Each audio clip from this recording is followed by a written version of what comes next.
Kembali coba ni parlok barang kita cepet berkesan ya kan ikan channel mau benar. Te parlok barang kita gimana pemain tu fast subscribe dan share kan ikan channel jangi. Teng mentang orang HP ya kan jila kai football ka bahe ba po Mekhalia kata kan dei bala penyak kan New North Sport Social and Cultural Club. Padya kan ikan football aktif berukum ka invitation knockout football tournament Arjar Far Arjar Fulai. Te mental poisha ka semi final ka baar. Te ka semi final ka baar ka dia kun kalong ka ba internet bah ka ba dei ha ka nyau tarek banai balai Arjar Fulai kemud ka dei ha ka semi baar sio he nong ston. Te ka dia kun kalong ha padeng ka Assam Regiment.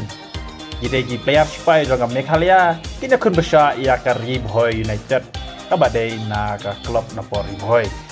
Te ka dia kai kalong bai ha madan snong ni nong ston bat ka bai rung kalong Chispa Sanpo tingka Marway bat and pen klainosip ya ki entry tiket ya ka tiket bayrung jongki bat ya kabani kong pinjo ka kasiar ka baar pinjo da ka kasiar bat ka balai ru pinjo da ka kasiar bat ha ka tega si ka don ru ka lokidru ka dei ka Marti 800 ka barim bat ka baar kan long bet Shiphojar bat ka balai san hajar bat ka dor tiket ka long tang Chispa Sanpo tingka pinjo ya kowe ka maru tikar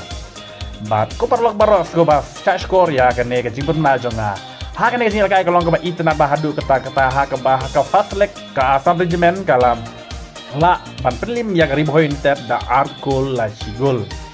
jadi nak ne ka tau ba ka panlong ya Ribhoy United pakan panra sendon ya ki player ISL ha ka ba ka sport club player 2 ya ngi ba kin ka Ribhoy United kin ra sendon ya ki player ISL dengan tip ki dei manu Henry Ginras dan player ISL banten klan ya Ribhoy United kiba ada player khas di dongi saya wan man bisa relik dongi khmat namarka ini kan jil kai kalong ka internet bah namarka Assam Regiment ka tam sigol ya Ribhoy Ribhoy ru kan ya kunteng namarka Ribhoy kalong ka tim ka klan bah tan menta lei kiban rai player kiba trim bat kiba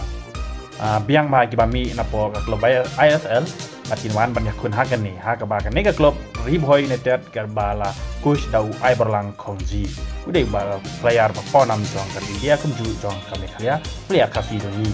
te sawan ban bisar dagi dalai jong hikmat bat sasaki hi mapi markan ni jila kai ka long ka internet na tawan ha ka te ka si baar ka bari nyau terek bat ka por ban sedang ka jila kai ka long ha ka ar baju jan mit tek te sawan chwa ka ta khnang ba phin yo ina du sedang di tang ka ne kublai shbon ngin se kan du ha ka te ka si